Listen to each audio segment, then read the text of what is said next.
A catastrophic multi-vehicle pileup involving dozens of semi-trucks and passenger cars paralyzed a significant stretch of Interstate 70 in central Indiana on Monday afternoon, January 26, 2026. The accident, fueled by a sudden snow squall and plummeting temperatures, has left multiple people injured and caused a logistical nightmare for transcontinental freight. The chain reaction collisions began at approximately 2:15 p.m. local time near mile marker 59 between Belleville and Monrovia. According to the Indiana State Police, the region was hit by a localized but intense lake-effect snow band that reduced visibility to near zero within seconds. Witnesses described a wall of white that hit the eastbound lanes. Drivers who survived the initial impact reported that while the pavement appeared mostly wet moments before, the sudden drop in temperature flash froze the surface, turning the highway into an uncontrollable ice rink. "I couldn't see the hood of my truck," said Marcus Reed, a long-haul driver involved in the pileup. "I started slowing down, but I already heard the crunching of metal behind me. There was nowhere to go." The Indiana Department of Transportation immediately closed I-70 in both directions to allow emergency vehicles to access the scene. First responders from Hendricks and Morgan counties faced grueling conditions as they navigated through tangled wreckage to reach trapped motorists. Estimated between 40 and 60 vehicles, including at least 15 commercial semi-trailers. At least 12 individuals were transported to local hospitals, including IU Health Methodist. 3 are reported to be in critical condition. While authorities have not officially confirmed fatalities as of 8 p.m., recovery teams are meticulously searching crushed vehicles. I-70 is one of the United States' primary east-west arteries for commercial trucking. The closure has caused a secondary traffic crisis, with detours onto US 40 and State Road 39 becoming severely congested. INDOT officials warned that the eastbound lanes may remain closed well into Tuesday morning, as heavy-duty wreckers work to remove jackknifed semis and hazardous debris. Environmental crews were also dispatched to the site to contain a diesel spill resulting from a ruptured fuel tank on one of the involved tractor trailers. The National Weather Service in Indianapolis had issued a winter weather advisory earlier in the day, but the intensity of this specific squall caught many off guard. Meteorologists explain that snow squalls are particularly dangerous because they combine high winds and intense snowfall, mimicking the conditions of a blizzard, but over a shorter duration. The Indiana State Police issued a stern reminder to drivers to reduce speed significantly during winter weather, even if the road looks clear. Four-wheel drive does not mean four-wheel stop on ice, noted Sergeant John Perrine during a brief press conference. The investigation into the exact cause of the initial collision is ongoing, though weather is cited as the primary contributing factor. The City of Bloomington and the surrounding Monroe County were transformed into a frozen landscape on Monday, January 26, 2026, as a powerful clash of air masses delivered the most significant snowfall the region has seen in over a decade. With accumulation rates exceeding 2 inches per hour during the peak of the storm, the city's infrastructure ground to a near-total halt, forcing local officials to issue a Level 1 travel emergency. Meanwhile, the storm began as a cold rain early Sunday evening, before transitioning into a heavy, wet snow as an Arctic front surged south from the Great Lakes. By 6 a.m. Monday, the city of Bloomington was already buried under 8 inches of snow, with the final totals at the Monroe County Airport reaching a staggering 14.5 inches by mid-afternoon. The National Weather Service categorized this event as a bomb cyclone effect, where rapidly dropping atmospheric pressure intensified the snowfall into what meteorologists call thundersnow, a rare phenomenon where lightning and thunder accompany heavy snow. For the thousands of students at Indiana University Bloomington, the storm brought a rare suspension of in-person activities. The university administration issued an emergency alert at 4 a.m., moving all classes to a remote format and closing the iconic sample gates to vehicle traffic. Despite the closure, the campus was not silent. Hundreds of students gathered at Dunn Meadow for impromptu snow festivities, though campus police warned of the risks of frostbite as wind chills plummeted to minus 15 degrees Fahrenheit, minus 26 degrees Celsius. "It's beautiful but brutal," said Sarah Jenkins, an IU junior. "I've lived in Indiana my whole life, but I've never seen the limestone buildings covered quite like this." The weight of the heavy, wet snow took a severe toll on the region's electrical grid. Duke Energy reported that over 12,000 customers in Monroe County lost power after snow-laden tree branches snapped, bringing down high-voltage lines. Bloomington's Public Works Department deployed its entire fleet of 25 snowplows, but officials admitted that the sheer volume of snow made it difficult to keep even primary arteries like College Avenue and Walnut Street clear. "We are fighting a losing battle against the wind," said a city spokesperson. "Every time we clear a lane, the drifting snow fills it back in within 30 minutes. The Monroe County Sheriff's Office reported a surge in emergency calls, ranging from minor slide-offs to carbon monoxide alarms caused by blocked furnace vents. IU Health Bloomington Hospital activated its emergency staffing plan, with some healthcare workers staying overnight in the hospital to ensure continuous care for patients. Tragically, emergency services were delayed in responding to a house fire on the city's south side due to impassable side streets. Firefighters had to trek 2 blocks on foot with hand-carried equipment to reach the structure. No injuries were reported, but the incident highlighted the dangers of the historic accumulation. The storm's timing on a Monday created a massive disruption for local businesses.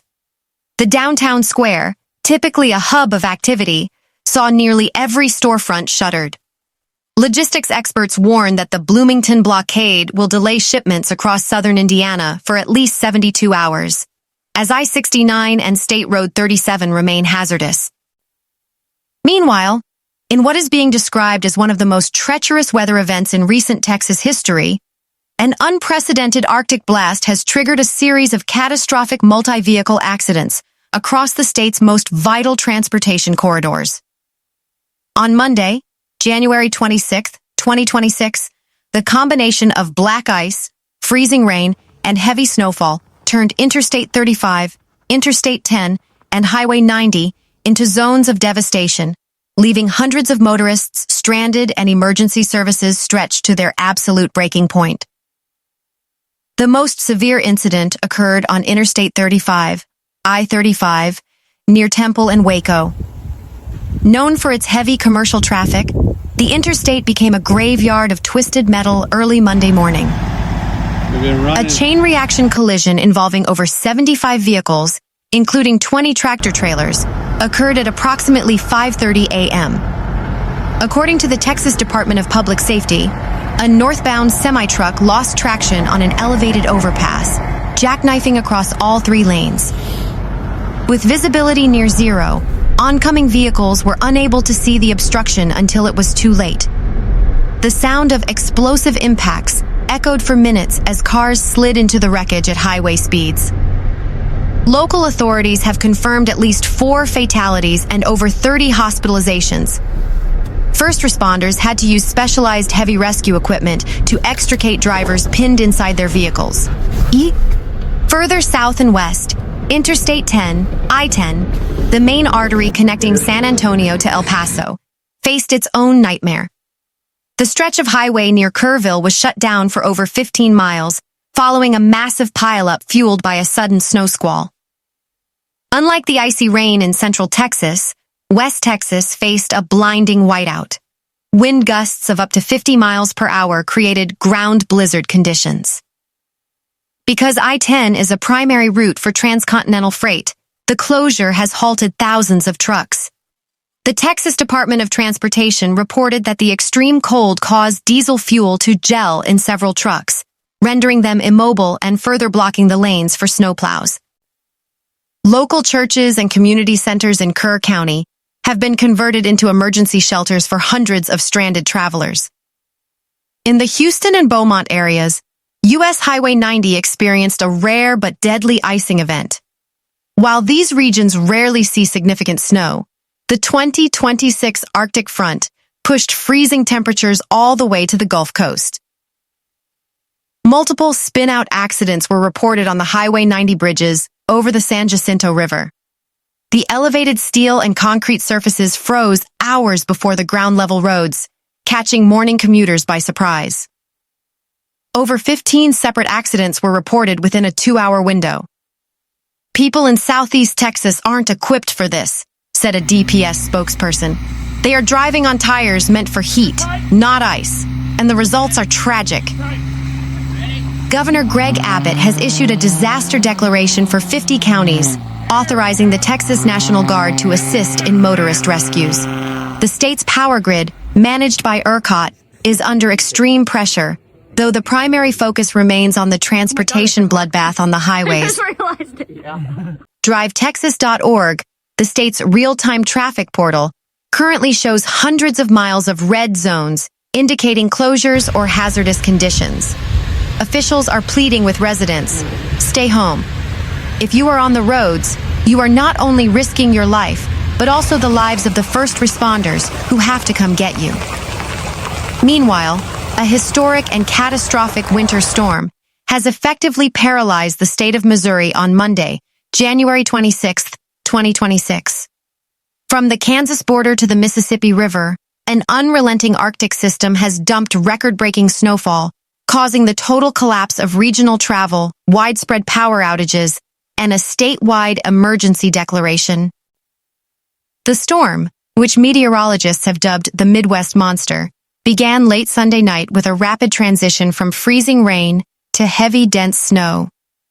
By noon on Monday, the Missouri Department of Transportation took the unprecedented step of advising against all travel, stating that road conditions were impassable and life-threatening.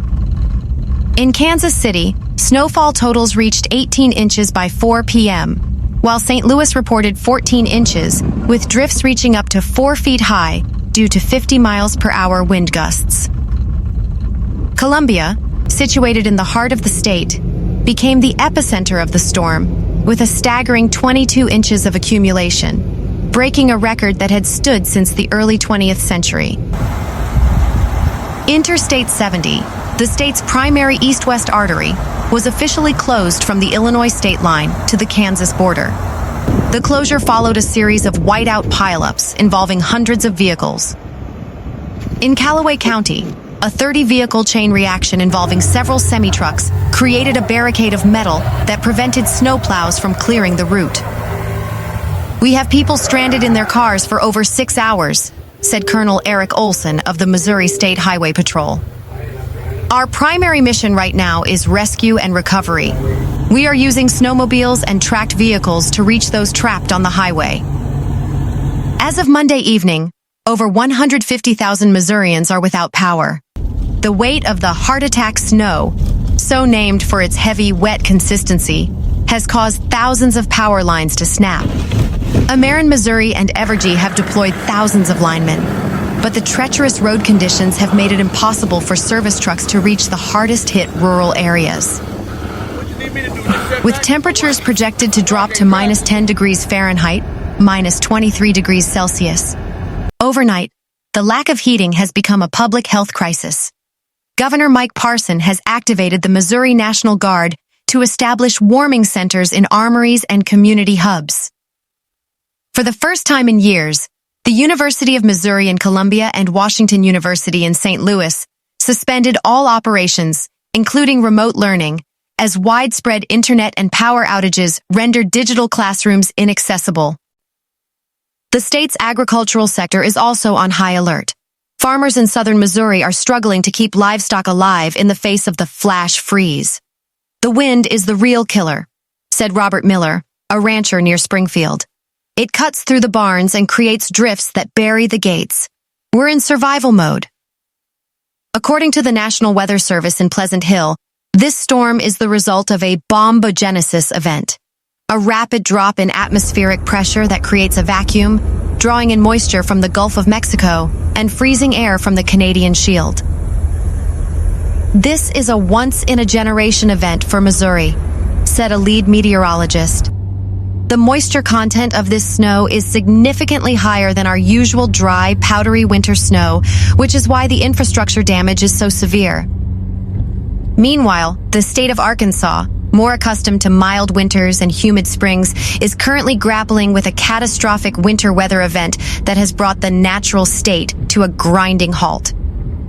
On Monday, January 26, 2026, a massive Arctic high-pressure system collided with lingering Gulf moisture, unleashing a blizzard that has shattered century-old records and triggered a statewide state of emergency. Arkansas's hilly terrain and limited snow-clearing infrastructure have exacerbated the crisis. The Arkansas Department of Transportation reported that major arteries, including Interstate 40, I-40, and Interstate 30, I-30, are currently impassable in multiple sections. Near Russellville, a massive multi-vehicle pileup involving 12 semi-trucks has completely blocked the westbound lanes. Emergency crews are struggling to reach the site as secondary roads are also choked with snow. Bridges over the Arkansas River have become treacherous ice traps. Despite pre-treatment efforts, the sheer volume of snow has rendered salt and brine ineffective. The weight of the heavy, wet snow, rare for this region, has caused widespread power outages across the state. Entergy Arkansas and local electric cooperatives report that over 85,000 customers are currently without electricity. The hardest-hit areas include Fayetteville and Bentonville in the northwest, where the accumulation of ice beneath the snow has caused hundreds of power lines to snap and transformers to explode. "This isn't just snow. It's a structural threat," said an Entergy spokesperson. "Our crews are working in sub-zero wind chills, but the pace of restoration is slow due to the dangerous road conditions." Schools from the University of Arkansas in Fayetteville to local districts in the Delta have canceled all in-person and remote learning due to widespread internet and power disruptions.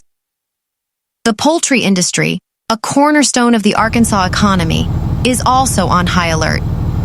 Farmers are struggling to maintain heat in chicken houses as propane delivery trucks find it impossible to navigate rural northwest Arkansas roads.